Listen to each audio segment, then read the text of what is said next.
यहाँ वृंदावन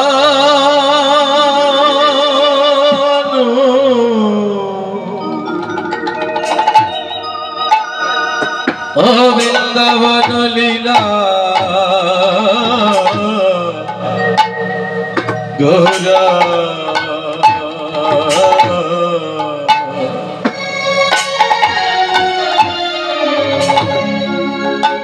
हमारे गोरा हम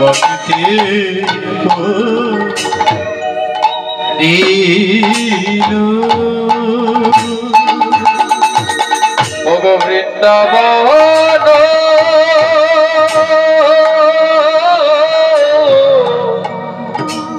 ओ वृंदावन लीला गोरा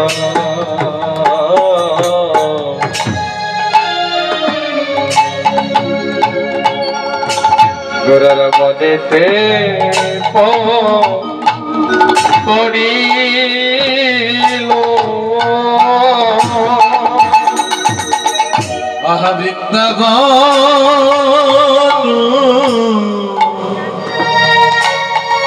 ओ वृंदावन लीला गोरा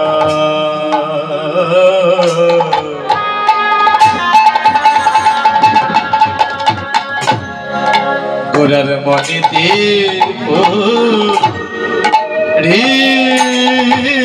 पड़िलो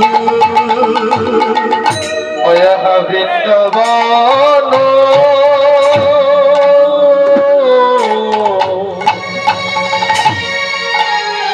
ओ गोदिना गोरा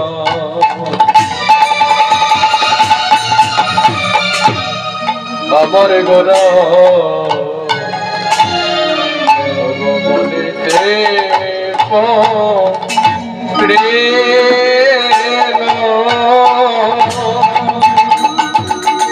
ওই যমুনা ওই যমুনার ভাব সুর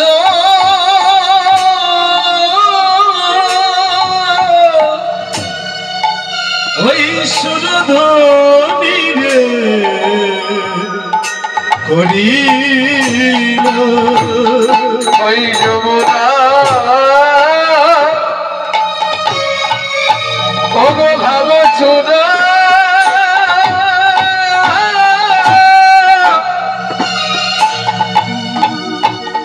সুরধ্বনি রে করিল আহা যমুনা যমুনার ভাব সুর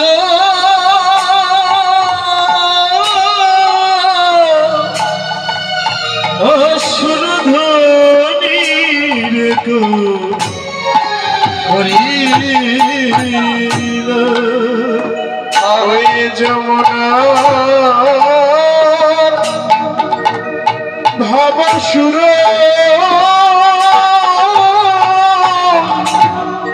সুরধ্বনি রে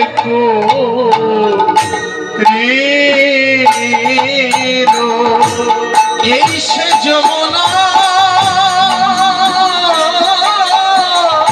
এই যে যমুনা ও দেখো দেখো তোমরা এই সে ও যমুনা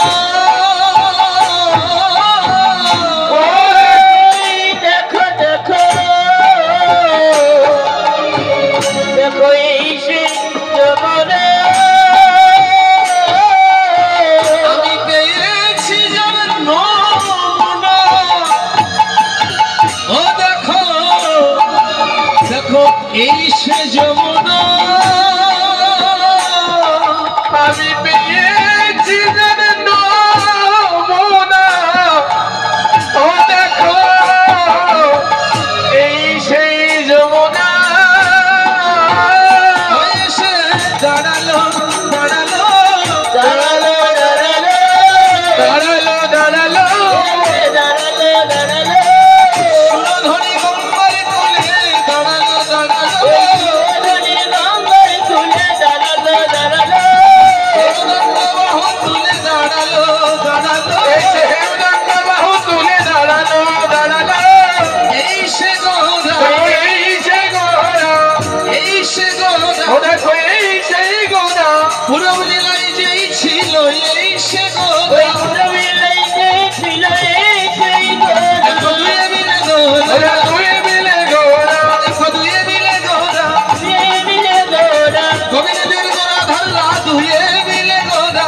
গোবিন্দের গোরা ধরিরা দুই মিলে গোরা গোবিন্দের গোরা ধরিরা দুই মিলে গোরা গোবিন্দের গোরা ধরিরা দুই মিলে গোরা এক হয়ে এসেছে তারা এক হয়ে এসেছে এক হয়ে এসেছে এক হয়ে এসেছে ব্রজ হতে নদী আই ওগো ব্রজ হতে নদী এক হয়ে এসেছে হরিনাম এনেছে ওর হরিনাম এনেছে হরিনাম হরিনাম এনেছে কলিজীব উদ্ধারিতে হরিনাম এনেছে সে কলিজীব উদ্ধারিতে হরিনাম এনেছে হরি হরি বলে ওর হরি হরি বলে গো হরি হরি বলে হরি হরি বলে গো পায়ে ধরা মানুষ আমার হরি হরি বলে মানুষ আমার হরি হরি বলে গো বলে নাও বলে না বলে নাও বলে নাও বলে নাও বলে না হরি বলে নাও বলে নাও ধন্য অবতারে বলে নাও বলে না রুদ্রায় অবতারে বলে নাও বলে নাও দেখা যায় দেখা যায় দেখা যায় দেখা যায় দেখা যায় দেখা যায় দেখা যায় দুজনে মাথা কালো শাখা দেখা যায় দেখা যায় এবার প্রেমানন্দে হরি আনন্দে হরি বলো আনন্দে হরি বলো আনন্দে হরি বলো আনন্দে হরি বলো দেখা যায় যমুনা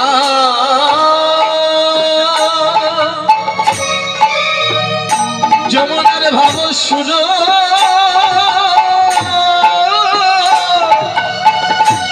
ও সুরধনী রে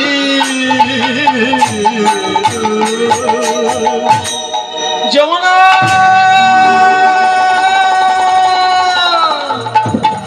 যমুনা যমুনা যমুনা বলি শ্রীরাম নবদ্বীপে নদিয়ায় প্রভু সুরধনী গঙ্গাকে লক্ষ্য করে উচ্চস্বরে আকুল আহ্বানে সুরধনী গঙ্গাকে যমুনা বলে ডাকছে। আর বৈষ্ণব কবি গৌরীর ভক্তার দর্শন করে বর্ণনা করলেন, ও যমুনা যমুনা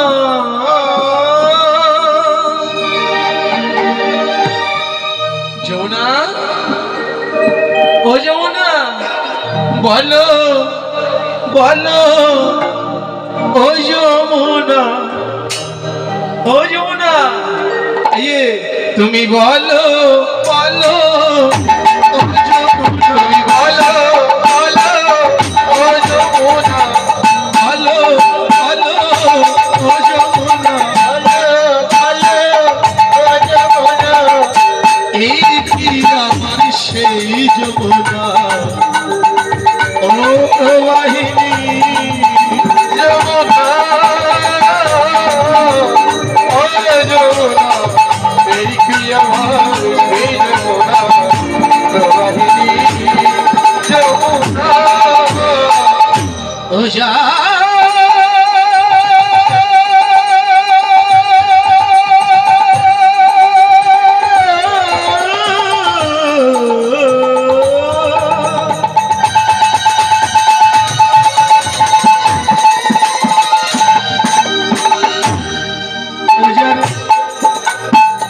এই রূপের হাটে ও দেখো বিশাল তটে হাজার বিকাই দিল কান্তমণি হাজার রূপের হাটে এই বিশাল তটে বিকাই তো দিল কান্তমণি সেই তখনকার আমলেই ওই সুরধনী গঙ্গার মিলিতে একটা হাট বসত। আর সে হাটটা কিসের হাট জানি? আমাদের পার্থিব জগতে যে হাট বসে সে হাটে দেখবেন সংসারের সমস্ত কিছু কেনা বেচা হয়।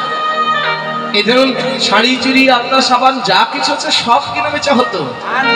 কিন্তু ওই নবদ্বীপের সুরধনী গঙ্গার কুলে তৎকালীন সময়ে সংসারের কোনো সামগ্রী কেনা বেচা হতো না।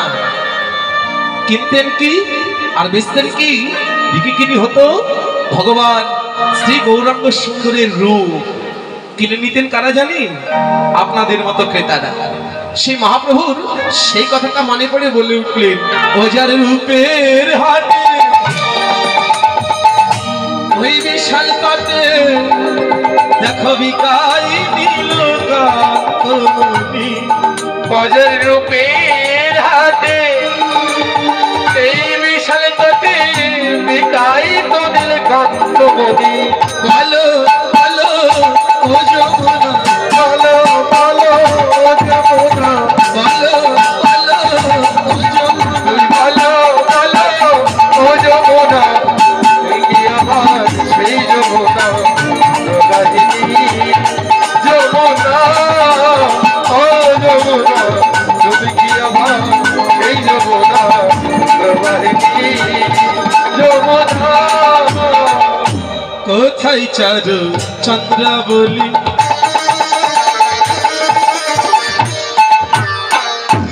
এই দেখো কোথায় ভাত জল কেলি, মগো কোথায় চারো চন্দ্রা বলি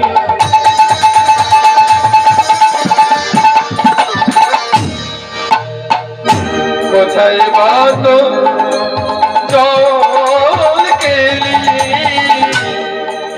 ও রসবিহারী,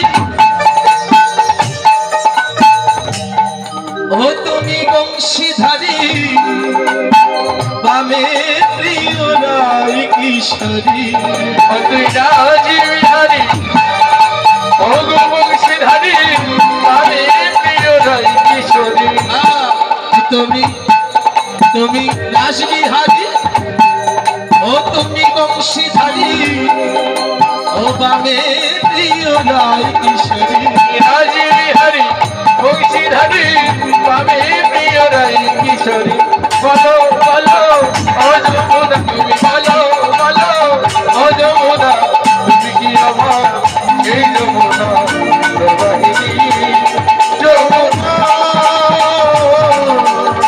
ও যমুনা তুমি কি আমার সেই যমুনা প্রবাহিনী যমুনা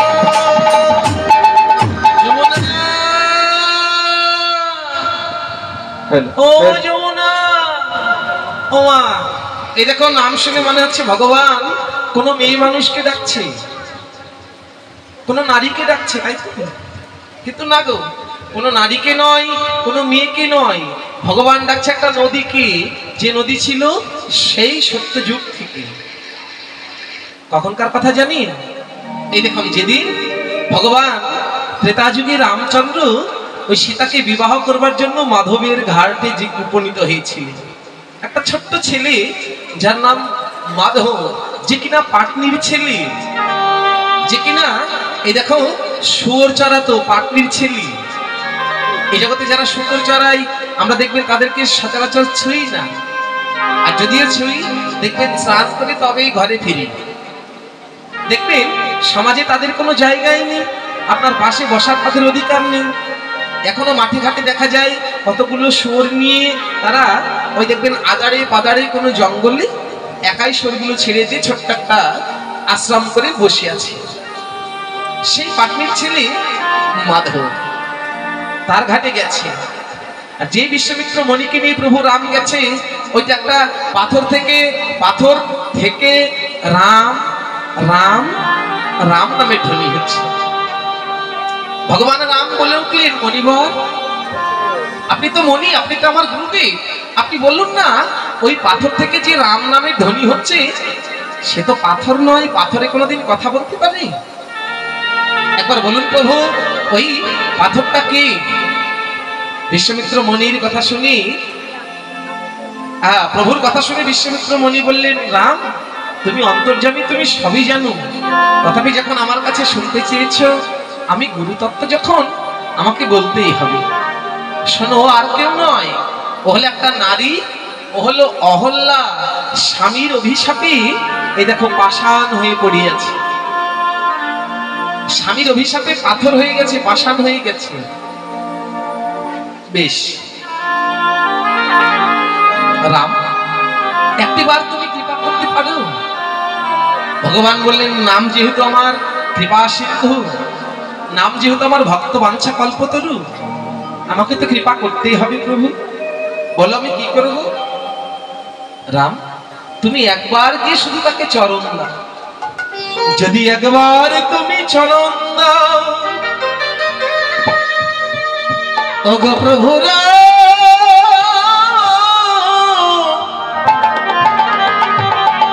ওই তোমার চরণ কমল পদ্ম পেয়ে ওই কোটি জন্মের অপরাধী ওই অহল্যা সে তো আমার নারী দেহ পাবে। ওগো প্রভুরা,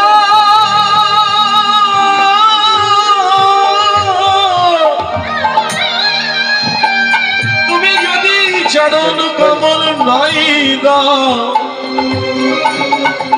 তাহলে এই জন্মে নয় জন্ম জন্মান্তরে ওই অহল্যা সে পাষাণী হয়ে থাকবে, সে তো উদ্ধার হবে না।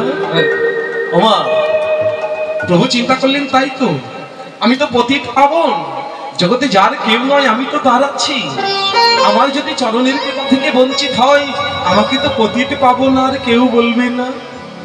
ভগবান এবার আস্তে আস্তে ছুটে গিয়ে ওই পাথরের ওপর যেই চরণ দিলেন সঙ্গে সঙ্গে পাথর ফেটে অপরূপ এক সুন্দরী নারী অহল্যা দুটি করজোড়ে প্রভুর চরণে অবনত মস্তকে নয়ন জলে চরণ হয়ে যায় আমি চরণ দুটি নয়ন জল ছেড়ে বলে প্রভু গো,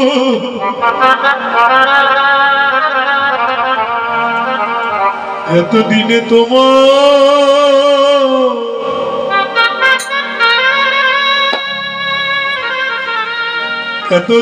তোমার কৃপা, এতদিনে তোমার কৃপা হলো, এতদিনে এই অহল্যার কথা মনে পড়লো, এতদিনে হতভাগিনীর কথা মনে পড়লো প্রভু। ভগবান ভক্তের নয়ন জল তার কোমল করে মুছে দিয়ে অহল্যাকে বললেন, মা তুমি কিছু চাও?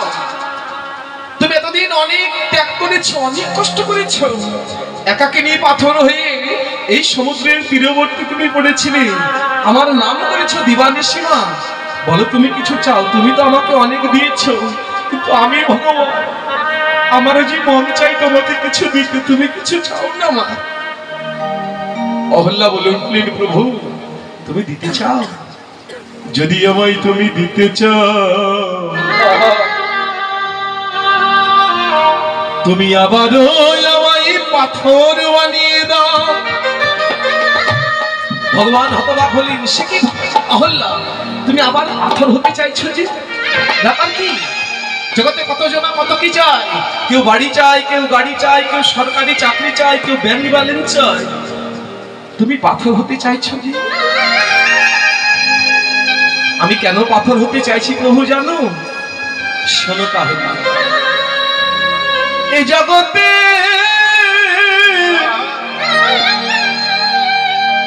ওই সত্য যুগে তোমাকে পাবার লাগি দেখো কত ভক্ত ঘরে ছেড়ে বনে গিয়ে তপস্যা করেছে, যে ধ্যানাতীত জ্ঞানাতীত, যিনি কিনা অনন্ত কাল অনন্ত নাগের উপর চিরশায়িত, সেই ভগবান তুমি কৃপা করে ছুটে এসেছো। ত্রেতা যুগে তোমাকে পাবার লাগি যজ্ঞ করতে হয়েছে, তথাপি ভক্তরা তোমাকে পাই না, কিন্তু আমি যদি পাথর নাই হতাম প্রভু গো, তবে আমি কি তোমার চরণ পেতাম? যে দেবের দুর্লভ রাঙা চরণ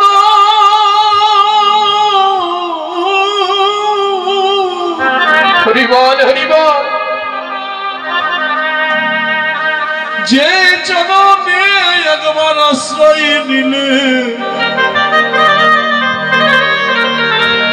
জীবের সব পাওয়া হয়ে যায়। আমি সেই চরণ অভয় চরণ পেয়েছি প্রভু, আমি যদি আবার পাথর হয়ে থাকি আবার তোমায় নাম করতে পারবো।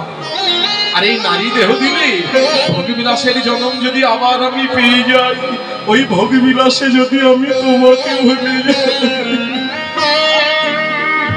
আমি যদি তোমাকে ভুলে যাই আমি তো আর তোমার নাম করতে পারবো না।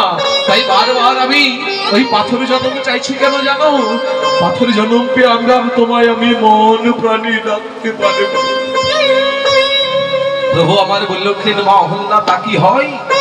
এ জগতে তা হয় না। তবে শোনো মা, আজ থেকে আমি তোমায় আশীর্বাদ করে গেলাম। নারী দেহ হলো ভজনের দেহ, নারী দেহ হলো সাধনের দেহ, নারী দেহ হলো একমাত্র কৃষ্ণ উপাসনার দেহ। আজ তোমায় আমি আশীর্বাদ করলাম, এই দেহ নিয়ে তুমি আজ হতে কৃষ্ণ সেবায় লেগে যাও, গৌর গোবিন্দের সেবায় লেগে যাও, সাধুগুরু চরণের সেবায় লেগে যাও। তোমার নারী জনম ধন্য হয়ে যাও।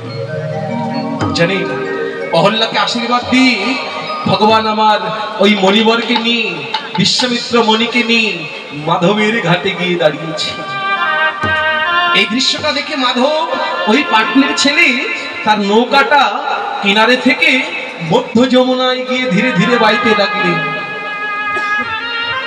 মধ্য যমুনায় পালিয়ে গিয়ে নৌকা বাইছে। ওমা, বিশ্বামিত্র মণি তীরে গিয়ে দেখে মাধব পাটনি একটাই মাত্র নৌকা, একটাই মাত্র পারের নৌকা, নৌকাটা নিয়ে মধ্য গিয়েছে, পারেও নয় ওই পারেও নয়। মণিবর ডাকতে লাগলেন, মাধব ও কি মাধব রে,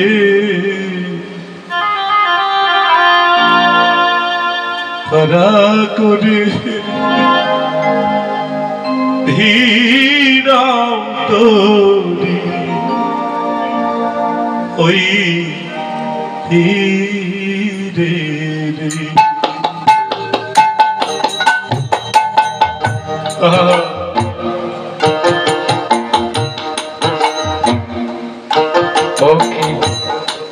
মাধব রে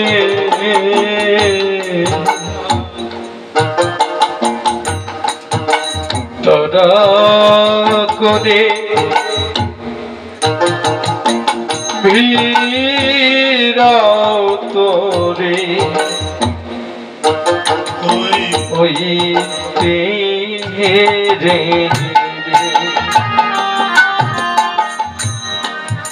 ও মাধব, ও কি মাধব রে, মাধব তোর ওই কাঠের তরি নয়। ও মাধব, তোর ওই কাঠের তরির কথা আমি বলিনি রে। এ জগতে মুচি যদি সূচি হয়, যদি কৃষ্ণ ভজে, আমার সূচি মুচি হয় যদি কৃষ্ণ। মাধব তোর এই দেহ তরি খানে একবার আমার গৌরের ঘাটে গোবিন্দের ঘাটে ভিড়িয়ে দেওয়া। দেখ মাধব, আমি জগতে গুরুতত্ত্ব হয়েছি, অথচ আমার দশাটা দেখ। ওই আমার পুবের বেলা ও পশ্চিমে গড়ি,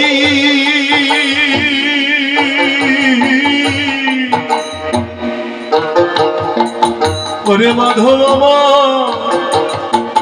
আমার নাই রে গড়ি রে।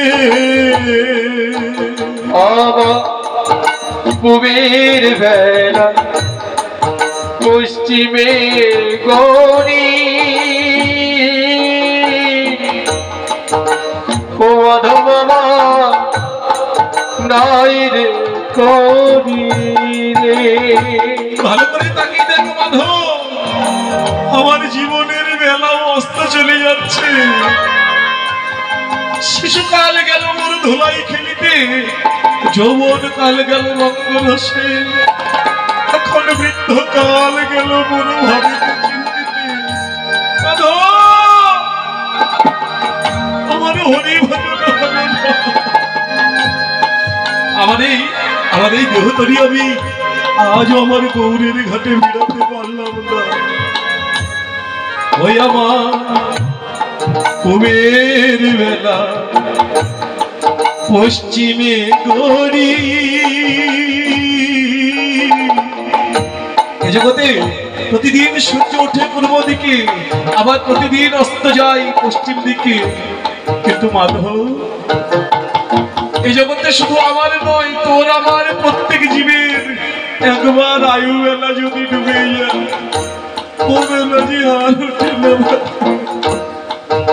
মাধব আমার নাই রে হরি রে আবার কুবের বেলা পশ্চিমে যাই গনি ওরে মাধব বাবা নাই রে করি রে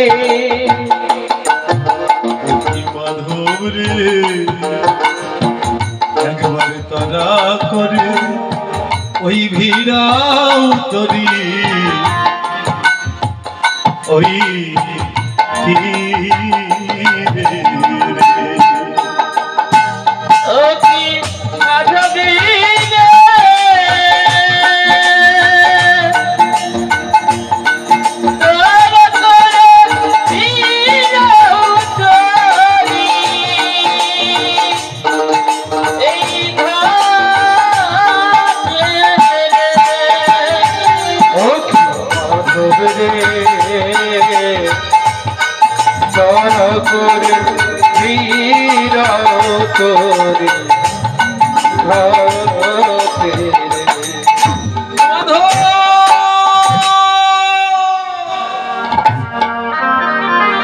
মাধব মাছ যমুনায় থেকে বলছে মনিবা আমি তোরই ভিড়াতে পারি একটা শর্তে বলে কিসের শর্ত গো তুমি মাঝি আমি তোরই ভিড়াতে পারি মাধব বলছে আমি তোরই ভিড়াতে পারি কিন্তু মনিবা আমি তোমাকে পার করব কিন্তু ওই যে ছেলেটা কালো ছেলেটা তোমার পাশে দাঁড়িয়ে রয়েছে আমি ওই কালো ছেলেটাকে পার করতে পারবো না কেন পারবি না কেন মাধব মনিবর তোমাকে আবার খুলে বলতে হবে ভালো করে চেয়ে দেখো ওই যে ওই কালো ছেলেটার চরণ পেয়ে একটা পাথর নিয়ে ছেলে হয়ে গেল মনিবর না জানি ওই কালো ছেলে যদি আমার নৌকাতে পা দেয় না জানি আমার নৌকাও যদি মেয়ে ছেলে হয়ে যায়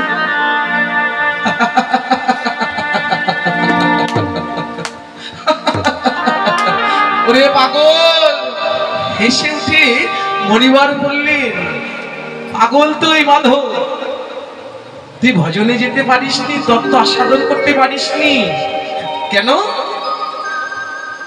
যা কত কথা বলবো না মাধব তুই তরি নিয়ে আয় তোর কাজ হলো পার করা মাধব বলছে মনিবার আমাকে চিনতে পারলি না আমি সব বুঝেছি যদিও আমি ছোট যা যদিও আমি নিচে যা আমি সব বুঝে নিয়েছি ওই মানুষটা আর কেউ নয়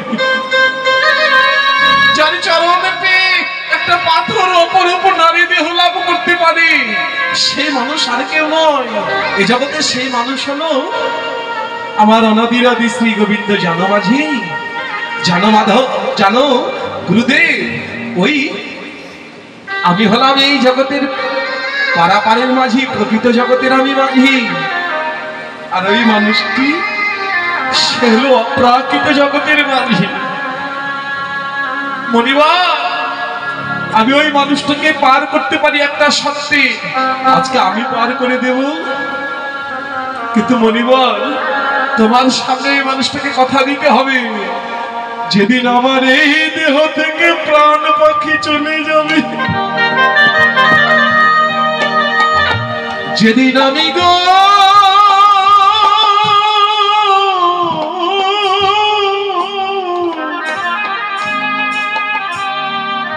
আমি ওই মানুষটার ঘাটে গিয়ে দাঁড়াবো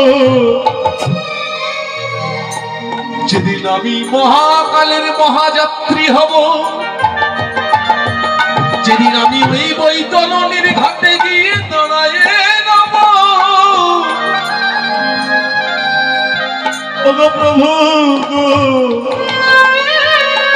আমি তোমার কাছে মিনতি করে বলে রাখি আমি আগে থেকেই বলে রাখছি কেন জানো এই জগতে অনেক মানুষ দেখবেন মরার আগে কারো মুখ চলে যায় বলতে পারে না আবার অনেকের হাত চলে যায় ভগবানের চরণ সেবা করতে পারে না অনেকের নয়ন চলে যায়, ভগবানকে দেখতে পাই না। অনেকের কান চলে যায়, আর শুনতে পাই না। অনেকের চরণ চলে যায়, সাধুগুরু বৈষ্ণবের বাজারে যেতে পারে না। ভগবান, আমি তোমাকে আগে থেকে বলে রাখছি, আমি তোমাকে সময় থাকতে বলে রাখছি, যেদিন আমার এই দেহ থেকে প্রাণ আমাকে চলে যাবে, যেদিন তোমার ওই বৈতরণীর ঘাটে আমি দাঁড়ায়ে রব, ওগো দয়াল হরি,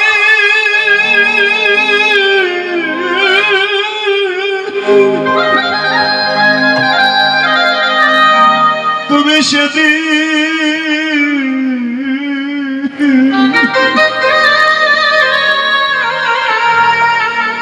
সেদিন আমায় হাত ধরে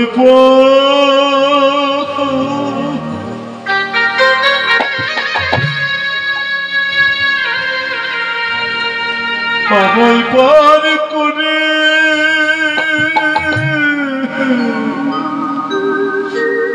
করে নিও, সেই দিন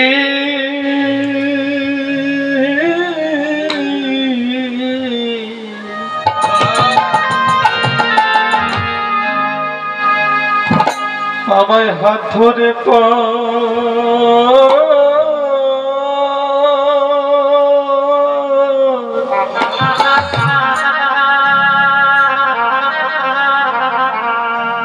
পার করে নিও,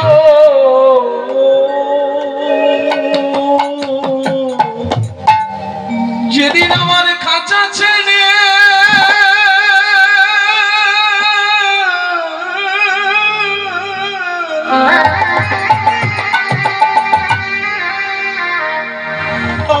হরি বলা পাখি চলে যাবে,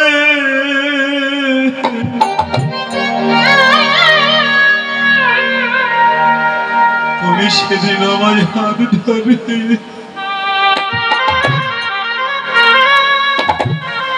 দয়াল হরি, যেদিন আমার এই শূন্য খাতাটা পড়ে রবে, যেদিন আমার বাক শক্তি হারিয়ে যাবে, যেদিন ভোগের দেহ পড়ে রবে, আমার ত্যাগের দেহটা, আমার প্রাণ পাখিটা তোমার ওই ঘাটে গিয়ে দাঁড়াবে, বলো তুমি সেদিন আমায় পার করে নেবে।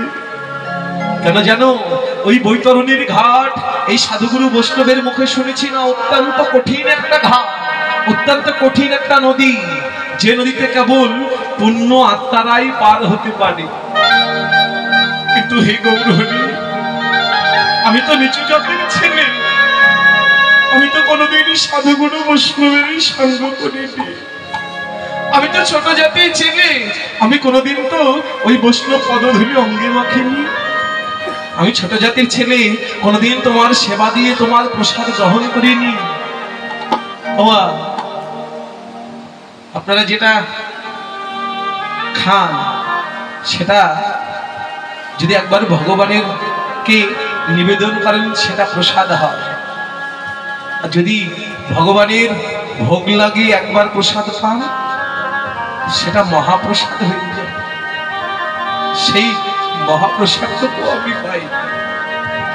প্রভু, পুণ্য আত্মারা যদি ওই বৈতরণীর ঘাটে পার হয়, আমি তো পাপী, আমি তো পার হতে পারবো।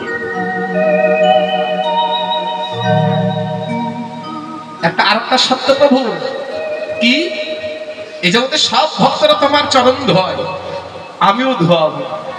বিশ্বমিত্র মণি বলছে, মাধব দেরি করিস না, তাহলে তোর নৌকাতে ওই যে ছোট্ট পাতিলখানা আছে, থালাখানা আছে, থালায় করে ওই যমুনায় থেকে জল এনে তাড়াতাড়ি চরণটা ধোয়াই পার করে দে বাবা। যেই চরণ ধোয়াতে গেলেন, বাবা ওই ছোট্ট পাতিল নিয়ে গঙ্গা জল এনে যে ভগবানের চরণ ধোয়াতে গেছে, জানেন ভক্ত কাকে বলে? ভক্তিটা কত ঊর্ধ্বে দেখেন। ভক্তি শাস্ত্রে বলছে, ভক্তি যার ভগবান তার, সর্বশাস্ত্রে কয় ওরে ভক্তি না থাকলে ভগবান দেখিলেই কি বা হয়। ভক্তি যদি তোমার থাকে তবে ওই মাটির ঠাকুরকে আর মাটির ঠাকুর বলে মনে হয় না, ভক্তি যদি তোমার থাকে তাহলে ওই চিত্রপটকে চিত্রপট বলে মনে হয় না, ওই চিত্রপট থেকে চিন্ময় সত্তা বেরিয়ে এসে নিতাই গৌর হরি বল বলে তোমার মনোবলে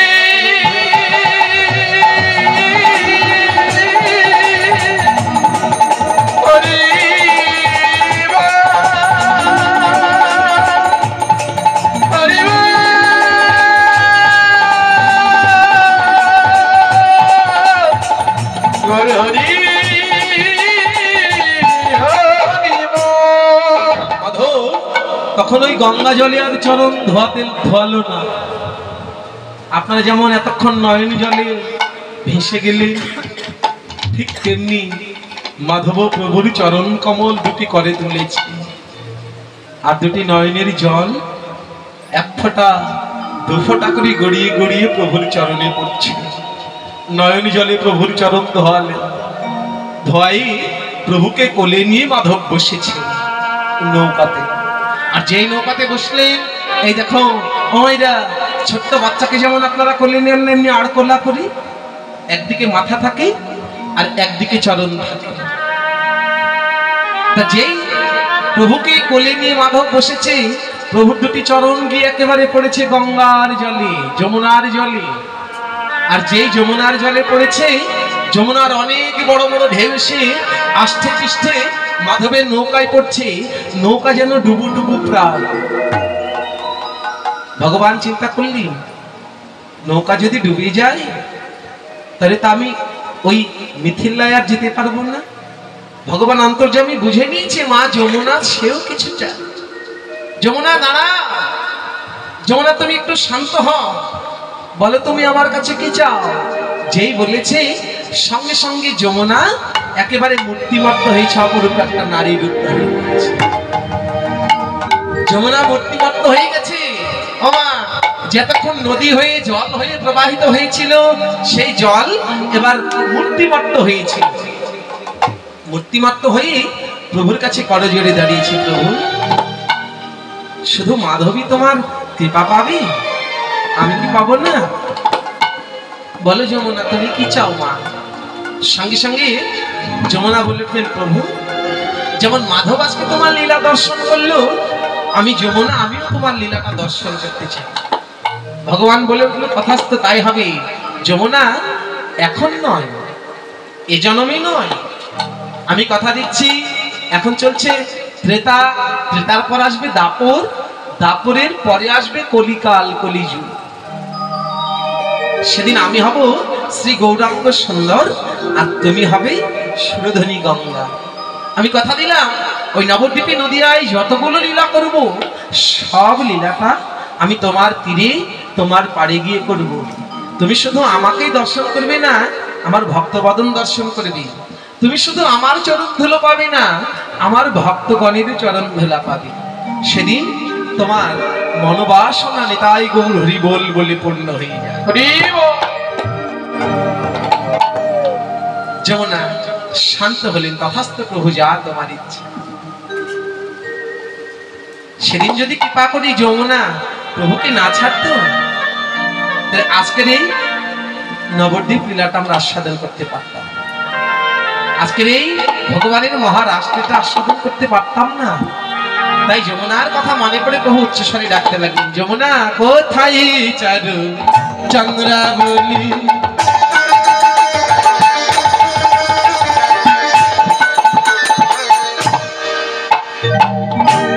কোথায় বাত ওই জল এলি, ও কোথায় চারু চন্দ্রাবলী,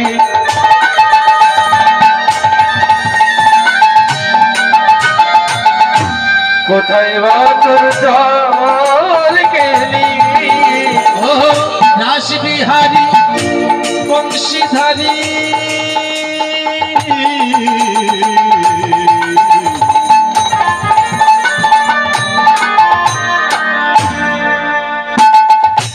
রাসবিহারী ও বংশীধারী, আমার বামে তেরাই বিনোদী, বলো বলো ও যমুনা, বলো বলো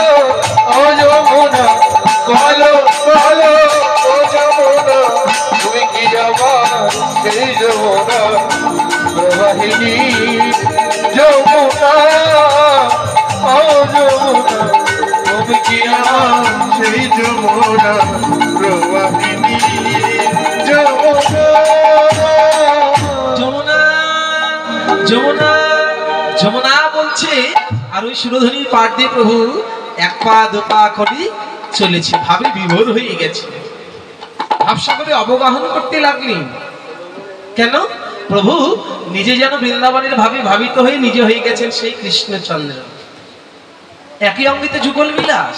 তাই গৌরীর অন্তরে যখন রাধা ভাব জাগ্রত হয় তখন রাধা রাধা বলে কাঁদে, আবার যখন কৃষ্ণ ভাব জাগ্রত হয় তখন কৃষ্ণ কৃষ্ণ বলে কাঁদে। কেন জানেন? এই দেখো, রাধা কৃষ্ণ দুই দেহ, এক দেহ ধরি অন্যান্য বিলাস রস আস্বাদন করি, সেই দুই এবে আমার চৈতন্য গোসাই ভাব রস আস্বাদিতে নদিয়াই হলো এক ওঠায়। আমার ভগবান এক ছিল, ভেঙে হলো দুই। যতক্ষণ দুই না হবে ততক্ষণ লীলাক্ত আস্বাদন হবে না। ও দিদি ভাই, এই দেখুন, মন দিয়ে আস্বাদন করুন। আচ্ছা, আপনার নিজের ছেলেকে চুমু খেয়ে আপনি যতটুকু আনন্দ পাবেন, বলুন তো আপনার পাড়া প্রতিবেশীর ছেলেকে চুমু খেয়ে সেই আনন্দ হবে কি? কোনোদিনও হবে না। তাহলে সন্তানকে চুমু খেয়ে যদি আনন্দ উপভোগ করতে চান, কি করতে হবে আপনাকে বলুন তো? মায়েরা বলুন, কি করতে হবে? নিজের ছেলেকে চুমু খেয়ে যদি আনন্দ উপভোগ কেউ করতে চান এখানে, তাহলে বলুন আপনাকে কি করতে হবে? শয়তান। ও দিদি ভাই, একদিকে কথা ঠিকই বলিছে, এট ফার্স্ট বিয়ে করতে হবে, বিয়ে করে সন্তান উৎপাদন করতে হবে, অর্থাৎ আপনাকে ভাঙতে হবে। যতক্ষণ আপনি না ভাঙবেন, যতক্ষণ আপনি না মরবেন, ততক্ষণ তো আর একজন হচ্ছে না, আপনি থেকেই তো আর একজন, নাকি? এই দেখেন, আমার বাবা থেকে আমি, আমি থেকে আমার সন্তান, আমার সন্তান থেকে তার সন্তান, তার সন্তান থেকে তার সন্তান। এখন যদি বলি দিদি আপনার বাবার নাম কি, আপনি বলবেন শ্যামল। আচ্ছা, শ্যামলের বাবার নাম কি? কমল। কমলের বাবার নাম ভাদু। ভাদু। এইভাবে কয় ভাদু পর্যন্ত যাবে তুমি? দেখবেন এইভাবে আপনি চলে গেছেন ওই মানুষটার কাছে। যেতেই থাকুন, যেতে থাকুন, যেতে থাকুন, দেখবেন এর শেষ খুঁজে পাবেন না। তাই এক ভেঙে যদি দুই হতে চান, যদি নিজের ছেলেকে চুমু খেয়ে আনন্দ উপভোগ করতে চান, তবে আপনাকে পিতা হতে হবে। পিতা থেকে বাৎসল্য প্রেম রসটা আপনি আস্বাদন করবেন। আস্তে আর একটা ক্লিয়ার দেখুন, আমার আর একটা কথা আছে। এই দেখুন, এত বড় বড় মিষ্টি রসের মধ্যে ডোবানো থাকে, বলুন তো ওই মিষ্টিটার নাম কি মা? এরা বলুন, এত বড় বড় মিষ্টি রসের মধ্যে ডোবানো থাকে, বলুন? রসগোল্লা। এই তো মাইরা চেনি। আচ্ছা বলুন, এই রসগোল্লা কি থেকে তৈরি হয়? ছানা থেকে। বলুন, ছানা কার থেকে হয়? দুধ থেকে। তাহলে দেখুন, বস্তু তো মেন হলো দুধ, দুধ থেকে হলো ছানা, ছানা থেকেই রসগোল্লা। এবার বলুন, এই এতটুকু মিষ্টি, এতটুকু মিষ্টি দুধের মধ্যে ডোবানো থাকে, বলুন তো ওই মিষ্টিটার নাম কি? বুন্দিয়া। বুন্দিয়া। হ্যাঁ মা, রসমালাই। আচ্ছা বলুন, এই রসমালাইটা থেকে তৈরি? ওই দুধ থেকেই। প্রথমে ছানা, ছানা থেকে দুধ। তাহলে এক রসমালাই আবার এক রসগোল্লা, দেখো কত প্রক্রিয়াজাত হয়েছে, ভেঙে ভেঙে কত হয়েছে। আচ্ছা বলুন, এবার আপনাকে এক গ্লাস দুধ দেবো, দুধটাই তো মেন, নাকি? দুধ থেকেই তো সব। এক গ্লাস দুধও আপনি খাবেন, আবার 100 রসমালাইও আপনি খাবেন। আচ্ছা বলুন তো মা, দুটোর স্বাদ কি এক হবে? দুটোর স্বাদ কি একরকম হবে? দুটোর স্বাদ দুই রকম হবে। ভগবানও চিন্তা করলেন, আমি এক হয়ে করবো কি? আমি পূর্ণ শক্তিমান হয়ে করবো কি যদি আমার শক্তির প্রয়োগ ক্ষেত্র না থাকে? তাই ভগবান নিজে ভেঙে সৃষ্টি করলেন পূর্ণ শক্তি, যিনি হলেন রাধা। আরো ক্লিয়ার হন, আর প্রমাণ নেবে নো মাইরা। এই যে আরো প্রমাণ আছে, দেখেন আরো প্রমাণ আছে। বুট চেনেন? ছোলা বুট। ছোলা বুট যেই জলে ভেজাবেন দেখবেন একটু ফুলে বড় হয়ে গেছে। এবার ওই সেলা বুটটাকে এই দুটি আঙ্গুলের মাঝে এমনি করে ধরে একটু চাপ দেন, দেখবেন বোটটা পটাশ করে ফেটে গিয়ে দুই দিকে দুটো টুকরো হয়ে খুলে পড়েছে। একটাই বোট একটু জলে ভেজানোর কারণে, একটু চাপের কারণে দুই দিকে দুটো টুকরো হয়ে খুলে পড়ল। ঠিক ভগবানও তাই। এই যে আজকে রাধা আর কৃষ্ণ দেখছেন, এরা আলাদা কেউ নয়, আলাদা কেউ নয়। যেই রাধা সেই কৃষ্ণ, যেই কৃষ্ণ সেই রাধা এক। সর্বনাশটা করেছে কারা? এই আপনাদের মতো ভক্তরা। আপনারা যদি না থাকতেন তবে রাধা কৃষ্ণ কোনোদিনও দুই হতো না। যেমন ছোলা বুটকে জলে ভেজালে বুটটা বড় হলো, সেই বুটকে আঙ্গুলের মাঝখানে নিয়ে চাপ দিলে দুটো টুকরো হলো, ঠিক তেমনি সর্বনাশটা করলেন আপনারা। আপনারাই এই ভগবানকে তার নয়ন জলে ভিজিয়েছেন। আপনাদের নয়ন জলে ভিজিয়ে ভক্তির যেই একটু চাপ দিলেন, সঙ্গে সঙ্গে ভগবান দুটো টুকরো হয়ে দুদিকে খুলে পড়ে গেল। আর এই দুটো টুকরো কে বলুন তো? একটা হলো রাধা আর একটা হলো কৃষ্ণ। রাধারানী কোনো নারী নয়, রাধারানী কোনো মেয়ে নয়, রাধারানী আয়ানের বউ নয়, রাধারানী সখীদের মধ্যমণি নয়, রাধারানী কোনো যুবতী নয়। তাহলে কে রাধা? রাধা তো প্রত্যয় আযোগ করে রাধা। রাধা যিনি আরাধনার বস্তু তিনি হলো রাধা, যিনি ধরে রাখার বস্তু তিনি হলো রাধা। এই আপনাদের মতো ভক্তরাই বলেন। আবার ভক্তি শাস্ত্রে বলছে, এই দেখো ব্রহ্ম থেকে নিম্নগামী তার নাম ধারা, আবার নিম্ন থেকে ব্রহ্মগামী তার নাম হলো রাধা। যে ধারা উপর থেকে নিচে বয় তার নাম ধারা, আবার যে ধারা নিচ থেকে উপরে বয় তার নাম রাধা। এবার মায়েরা অনেকে দাঁত ঝেপকাতে পারে না। ও দাদা, ভাউসার মারার জায়গা পান না, নিচ থেকে কোনোদিন উপরে যায়? ও দাদা, যায় না? নিচ থেকে উপরে যায় না? যায়? বলুন তো কি করে সম্ভব? ও ভাইরা, উপর থেকে নিচে আসে আমরা সবাই জানি। বৃষ্টির জল উপর থেকে তাও পড়ে, পড়ে না? সব ধারা, নয়নের জল উপর থেকে নিচে ঝরছে তাও ধারা, এই মুখ থেকে লালা ঝরছে নিচের দিকে তাও ধারা। কিন্তু যেটা নিচ থেকে উপরে যায় সেটা হলো রাধা। এবার সেটা প্রমাণ নেবেন না? কি করে সম্ভব? বাস্তব দেখবেন, বাস্তব কত বড় সত্যি। টিউবওয়েল চেনেন? টিউবওয়েল, টিউবওয়েল আছে আপনাদের দিকে? টিউবওয়েল আছে? টিউবওয়েলের জলটা কোন দিক দিয়ে ওঠে? মুখ দিয়ে। জলটা ছিল কোথায়? নিচে না?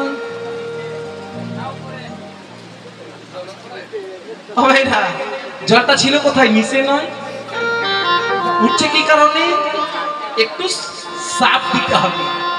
এই একটু চাপ দেয়, যে একটু চাপ দেবে সঙ্গে সঙ্গে নিচের মাল উপরে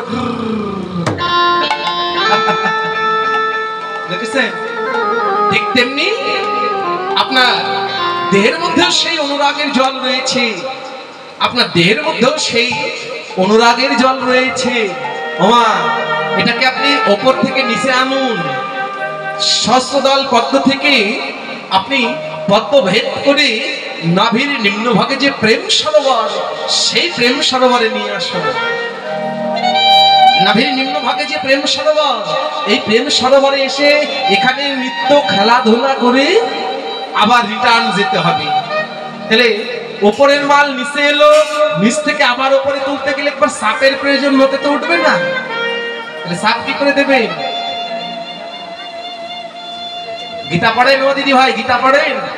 গীতা গীতা পড়েন? গীতা পড়েন আপনারা? পড়ে না যখন আর বলবো। ভগবান এবার ছুটে চলে যাচ্ছে সুরধরি গঙ্গার কুলতি। যেতে যেতে যেতে যেতে ওই ফুলের বনের মধ্যে গিয়ে প্রবেশ করেছে।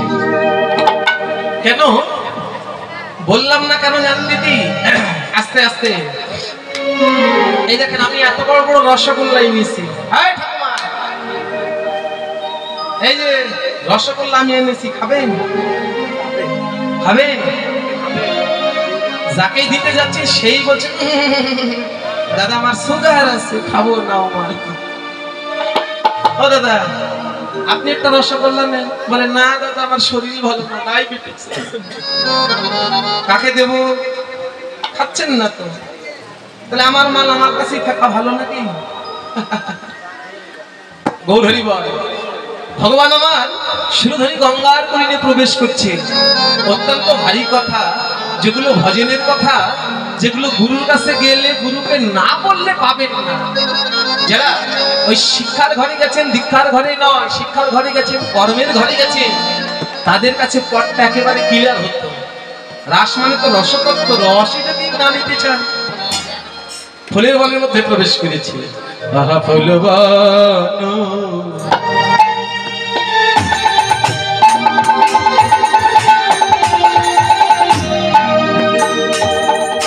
ও ফুলবান দেখি বৃন্দা,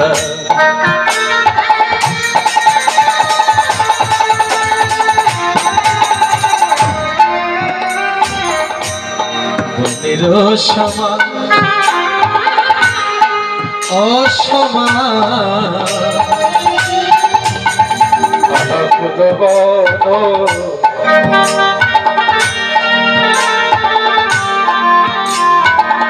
ও ফুলবন দেখি বৃন্দা,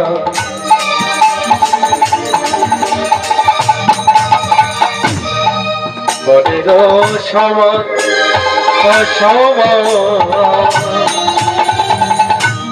সহচর গণে গোপী, গোপী গণে গণে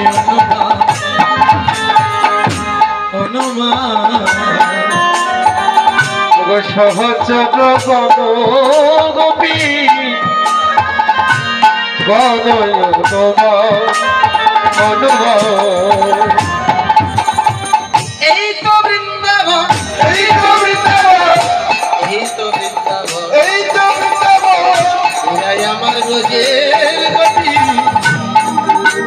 ও দেখো এই তো বৃন্দাবন, এরাই আমার ব্রজের গোপী। এই তো বৃন্দাবন, ও দেখো এরাই আমার, ওই আমার ব্রজের গোপী। ও দেখো এই তো বৃন্দাবন, ওটা এরাই আমার ব্রজের গোপী।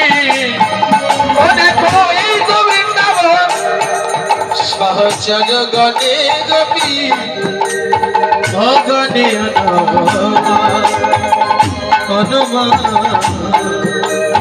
সহচর গণে গোপী, ও গোপী গণে অনুমান দেখি বৃন্দাবনের সমান, সহচর গণে গোপী অনুমান। ফুলের বনের মধ্যে প্রবেশ করে ভগবান এই ফুলের বনটাকে বৃন্দাবন করলেন, আর করলেন কি সহচরকে গোপী করলেন। গোপী, গোপী কারা? যারা বৃন্দাবনে ছিল, যারা ব্রজে ছিল। 16,108 জন গোপী, কিন্তু নবদ্বীপে তো গোপী নেই। নবদ্বীপে রয়েছে ভগবানের অসংখ্য ভক্তগণ। গোপী কারা? গোপী তারা যারা গোপনে আমার গৌরীর ভজন সাধন করে। এই দেখুন নবদ্বীপে তারাই এসেছে পুরুষ দেহকে।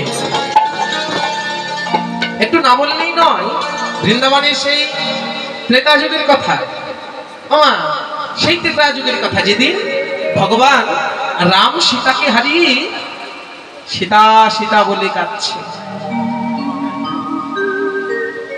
মণিবন 7,000 মুনি ঋষি ভগবানকে দর্শন করে বলে উঠলেন, প্রভু, ও প্রভু, সামান্য নারীর জন্য তুমি এত পাগল? নারীর জন্য তুমি এত পাগল? যদি তাই হয় তাহলে একটা কাজ করো প্রভু, তুমি আমাদের নারী দেহ দাও। ভগবান বললেন তথাস্তু তাই হবে। তবে নারী দেহ দিলাম, এই নারী দেহ এই জন্মে নয় তোমরা বৃন্দাবনে পাবি। বৃন্দাবনে তারা নারী দেহ পেল, পুরুষগণ নারী দেহ পেল, মনি ঋষি নারী হল। আমা কিন্তু নারী দেহ পেয়ে লাভ কি হলো? সর্বনাশ হল। কেন? নারী দেহ পেল বটে, কিন্তু ভগবানের সঙ্গে মেলামেশা করতে পারছে না। পরের ঘরের ঘরণী যে, এই দেখো পরের ঘরের ঘরণী, পরের বাদিনী, পরের ঘরের ঘরণী, কুলবধূ যারা, তারা কি করে আর ওই ভগবানের সঙ্গে যাবে? স্বামী সংসার দেখে কি করে ভগবানের সঙ্গে লীলা বিলাস করতে যাবে? আবারও ধ্যান করতে লাগলেন, আবারও ধ্যান করলেন। ভগবান এসে দেখা দিলেন। যেই দেখা দিলেন বললেন, বলো তোমরা ডাকছো কেন? ভগবানকে দেখে বললেন, প্রভু তুমি আমাদের নারী দেহ দিলে, কিন্তু আমাদের তো তোমার সঙ্গে মেলামেশা করা হলো। এমন একটা জন্ম দাও যে জন্ম পেয়ে আমরা তোমার সঙ্গে লীলা বিলাস করতে পারি। সঙ্গে সঙ্গে ভগবান বলল, তথাস্তু, তাই হবে। আগত কলিকালে কলিযুগে নদিয়ায় তোমরা পুরুষ দেহ পাবে, পুরুষ দেহ হবে, কিন্তু তোমাদের প্রত্যেকের বাইরে থাকবে পুরুষ দেহ, আর ভেতরে থাকবে গোপী অনুগত্য নারী দেহ। তাই নবদ্বীপে যত ভগবানের ভক্ত ছিল, প্রত্যেকের নারী স্বভাবটা ছিল, নারী ভাবটা ছিল। শুধু তাদেরই নয়, এই জগতে যারাই কৃষ্ণ ভজন করে, যারাই গৌর গোবিন্দের ভজন করে, প্রত্যেকের মধ্যে সেই নারী ভাবটা থাকা বাঞ্ছনীয়। কেন? জগতে একমাত্র পুরুষমার ভগবান, আর আমরা সবাই তার প্রকৃতি, সবাই তার নারী। তাই ফুলবন দেখি বৃন্দাবনের সমান, সহচর গণে গোপী অনুমান। এবার বৃন্দাবন হলো, কৃষ্ণ হলো